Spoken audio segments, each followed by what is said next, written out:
Olá, vamos dar continuidade à aula de cardiologia, falando um pouquinho sobre as intervenções diagnósticas e as cirurgias em afecções cardiológicas, né? O que iremos abordar? Um dos dispositivos, o marca-passo, que é um aparelho eletrônico utilizado para a correção da frequência cardíaca, né? E esse dispositivo ele pode ser tanto temporário como definitivo.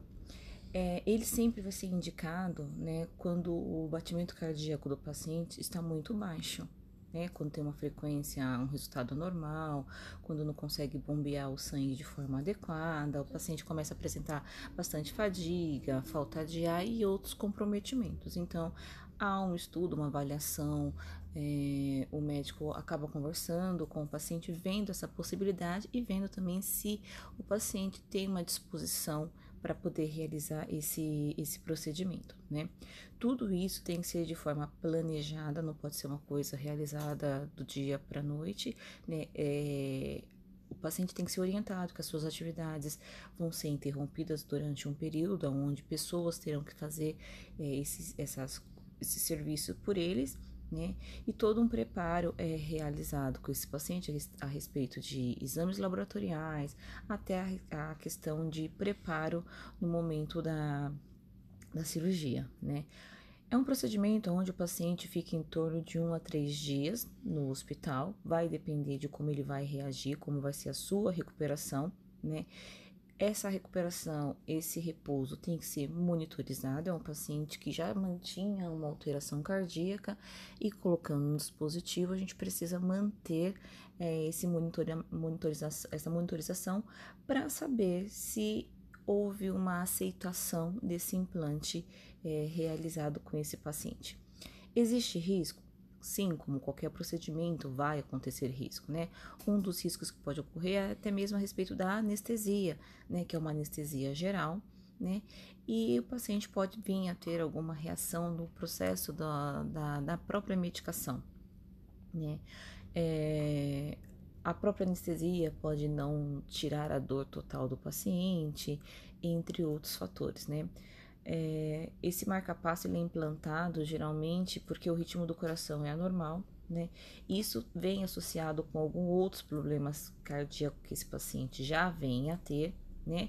Ou também tem algum tipo de infecção ou algum tipo de sangramento abrupto que esse paciente vem a apresentar, né, com o decorrer do tempo.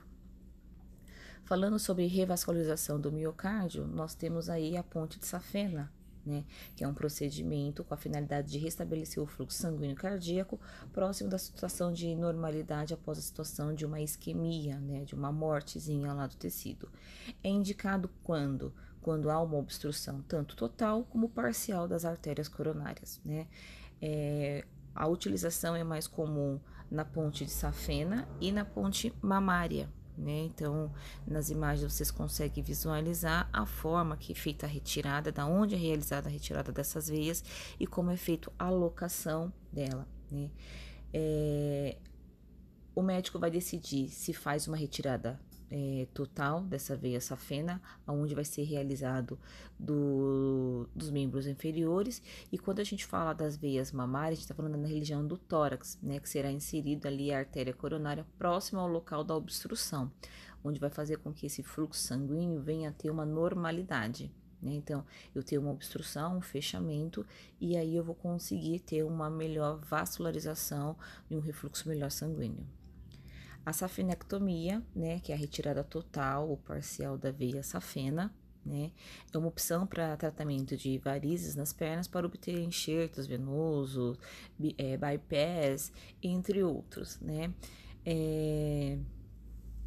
Por ser uma necessidade, né, essa retirada dessa veia, ela é um pouco complexa, né, em comparação aos outros procedimentos, porque às vezes é realizado uma injeção de espumas ou até mesmo de radiofrequência, né, para fazer o tratamento definitivo dessas varizes. Então, eu coloquei 3 tipos para vocês visualizarem, né, tem a telangiectasias, as reticulares e as tronculares. A gente visualiza bastante nos pacientes idosos com problema de vascularização. A gente vê alguns pacientes com essas veias tordosas mais acentuadas, nos pacientes. Então, é opcional, né? Então, não são todos que acabam querendo fazer esse tipo de procedimento, né? Muitas pessoas hoje têm um receio de fazer essa falectomia com um medo de caso venha ter um problema cardíaco e precisar utilizar a ponte safena, né? Então tem esses receios. O cateterismo cardíaco, né, que é um procedimento médico comum que raramente apresenta problema sério, né? Entretanto, ele pode apresentar alguns tipos de complicações, né? Esse é um tipo de procedimento onde a parte interior do coração, né, tem um tubo longo, afinado, que é introduzido um tubinho longo, flexível, né, um catéterzinho que tem um diâmetro próprio, né, e com isso os médicos conseguem fazer a verificação dessas obstruções para ver a porcentagem de funcionabilidade desse coração, né. Na verdade, o cateterismo ele tem uma função de corrigir todos os problemas que tem nas veias e nas artérias, que é as questões de obstrução, mostrar onde está essa obstrução, quantificar para a gente, né, dar um detalhamento maior de quais são as malformações congênitas que esse coração tem, né, e fazer a desobstruções dessas válvulas e dessas artérias, né. Alguns casos é necessário fazer a pigmentação de contraste, né, onde o paciente onde é injetado um líquidozinho e no momento que é injetado esse líquido no coração para ver como está o fluxo sanguíneo, o paciente sente, né, um calor intenso. Alguns pacientes acabam sentindo uma reação estranha, né, mas sempre eles acabam ficando monitorizados, tem um acompanhamento para ver o que está acontecendo. Existe risco no cateterismo? É raro dizer que existe risco, mas o que pode acontecer? Sangramento, infecção, dor local, aonde foi realizada essa punção, né? Algum danos no vaso sanguíneo, reação alérgica por questão desse contraste que é colocado. Por isso que se faz uma verificação, uma investigação antecipada, né? Outras complicações que pode ter é uma arritmia, que é o batimento cardíaco irregular, alguns coágulos sanguíneos, a pressão pode abaixar e ter algum tipo de acúmulo de sangue aí que envolve o coração, tá? Temos essas variações, onde a gente realiza as variações, pode ser feito tanto a angioplastia, como os stents coronário, como a valvoplastia, né? A angioplastia é a desobstrução da artéria coronária ou da ponte safena, né, que esteja comprometida, que vai ser sempre comprometida com alguma placa de gordura, algum coágulo que se alocou ali. Então é usado o dispositivo onde esse balãozinho é posicionado, ele é inflado, né, e com isso ele consegue reconstituir essa circulação sanguínea. O stent fixa-se uma tela de ácido inoxidável na parede interna do vaso, onde vai fazer a desobstrução durante o momento da angioplastia, tá? E a valvoplastia é a desobstruções das válvulas cardíacas, tanto pulmonar como mitral, né? E também é feita por meio de balões infláveis, que vai ajudar a normalizar a circulação sanguínea desse paciente. Todos eles têm o objetivo de fazer a correção, a desobstrução, de quantificar, de ter uma melhora nessas artérias e nessas veias, artérias e nessas válvulas também. Alguns casos também necessitam a utilização de uso de contraste, né? A angioplastia ela tem realmente o intuito de desobstruir a artéria do paciente, né? Ela é utilizado raramente tem complicação e dura mais ou menos de 30 a 60 minutos, né? Lembrando que é raro dizer, mas em crianças a gente faz essa utilização, né? E às vezes nós necessitamos fazer a anestesia geral por motivo que a criança acaba não cooperando um pouco com o procedimento, tá? A angioplastia ela não pode ser usada em pessoas que sofrem doenças hemorrágicas, que fez cirurgia durante 6 meses e que sofreu um acidente vascular encefálico. Então é importante fazer essa ressalva nessas informações, tá? E aí nós vamos falar um pouquinho também sobre a circulação extracorpórea e os efeitos de suas complicações. Circulação extracorpórea, SEC, né? ou bypass. Que quer dizer o quê? É que como faz a circulação, a oxigenação desse sangue do paciente, né? Quanto maior é o volume, né? Maior acaba sendo, o coração acaba sendo desviado, né? E o pulmão também acaba tendo algum tipo de comprometimento. Antes de iniciar o SEC, né, que é um circuito que vai fazer com que há uma circulação, uma oxigenação adequada, a gente vai utilizar um circuito que vai bombear e vai preencher toda essa solução hidroeletrolítica, né, e vai fazer tanto balanceamento. Então, eu vou fazer o quê? Eu vou evitar com que haja coágulos nesse circuito. Então, para isso, a gente vai estar utilizando a famosa heparina, né, para ajudar na questão de coágulos nesta extensão. Essa é a máquina de SEC, que vai fazer todo o processo volêmico, né, que vai ajudar desviando aí todo o processo, fazendo o processo corpóreo de circulação necessária, aonde o nosso miocárdio necessita de uma oxigenação adequada, né. Então, o sangue precisa ser reaquecido, a temperatura tem que estar, num paciente, a gente fala que acaba reduzindo em cerca de 280 graus, né? Porque a gente vai diminuir a infusão de 50% aí desse oxigênio. Então, tem uma caída muito grande.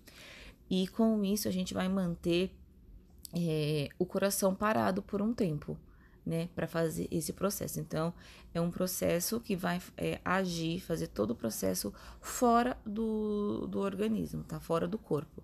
Tem complicações?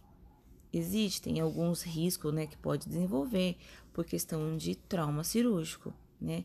Nós da enfermagem temos que lidar com esse problema. Por qual questão? Eu falei para vocês que tem uma queda de temperatura, então o paciente vai apresentar o quê? Uma hipotermia, né? Então eu tenho que observar hipotensão, né? Se o paciente vai apresentar edema, né, diminuição da concentração plasmática, porque você fica observando tudo isso, como que tá a diurese desse paciente, então a gente vai estar acompanhando. Tem diminuição do débito cardíaco, vai apresentar hemorragia, como que tá a questão do potássio, do magnésio, né, nível de consciência, a gente vai estar fazendo monitoramento, então a gente vai estar observando tudo isso nesse paciente, para ver o que na verdade está acontecendo. Falando agora sobre tamponamento cardíaco, que é um acúmulo de sangue no pericárdio, né, com volume e com uma pressão totalmente suficiente num grau de prejudicar, né, o enchimento cardíaco. Os pacientes geralmente têm hipotensão, hipofonese, as bulhas totalmente alteradas, as veias jugular totalmente distendida, né? Então, a gente consegue visualizar que o paciente está tendo algum comprometimento na beira do leito, realizando até mesmo um procedimento, um exame simples, como o eletrocardiograma, tá? É fácil de reconhecer, o tratamento é rápido, né? E a gente tem que ter uma percepção muito instinta, assim. Quais são os sinais e sintomas? A pressão vai diminuir, né? Porque o coração já não tá conseguindo mais manter aquele fluxo normal. A gente consegue visualizar isso diagnosticando através de raio-x, né? Que vai mostrar lá um alargamento da questão do mediastino. No ecocardiograma também a gente vai ter. E o que a gente tem que fazer? Manter a permeabilidade, manter um acesso totalmente pérvio, né? Vai entrar com drogas vasopressoras esse paciente? Vai. Por quê? Porque a gente tem que manter o controle aí desse débito cardíaco e dessa pressão arterial desse paciente. É um paciente que vai precisar ter uma verificação de exames laboratoriais. Eu preciso avaliar, tá?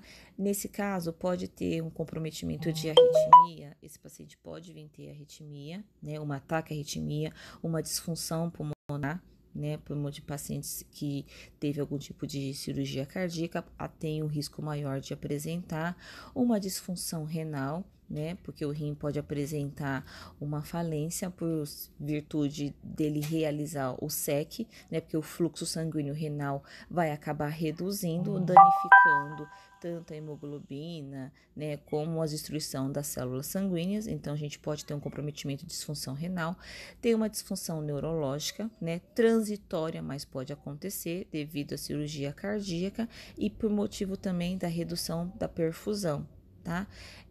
Tudo vai estar relacionado ao SEC, então a gente tem que prestar bastante atenção. E a infecção de feridas, que pode ocorrer por motivo da incisão, né? Temos que observar dor, temos que observar se o paciente vai apresentar algum tipo de dor, né? Quais são as alterações que eles vão apresentar, né? E manter tudo anotado, questão de nível de consciência, aferição de sinais vitais, comunicar qualquer tipo de queixa e alteração que esse paciente venha a ter. Lembrando que o coração é um órgão oco, né? Ele é responsável por manter a homeostase do nosso organismo, né? Lembrando que a embolia pulmonar, né? O paciente que tem algum comprometimento cardíaco pode vir ter uma embolia pulmonar, uma insuficiência cardíaca, né? Pode ser realizado algum tipo de correção dessa obstrução? Sim, falamos do cateterismo, falamos entre outros dispositivos que são realizados, os stents, né? A safenectomia, angioplastia, vários outros procedimentos a gente pode estar utilizando para realizar, né?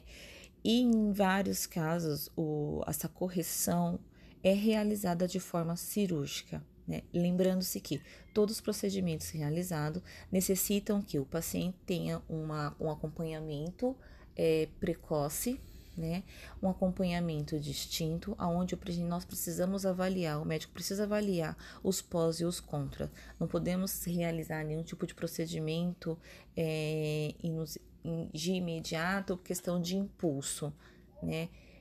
A partir do momento que levamos um paciente para uma sala de cirurgia, tem risco, tem fatores de risco, comprometimento que pode acontecer, tanto em questão hemodinâmica, tanto com questão de medicamentosa, questão de anestesia, então é algo complexo. E o próprio coração é um órgão complexo, é um órgão delicado de se trabalhar.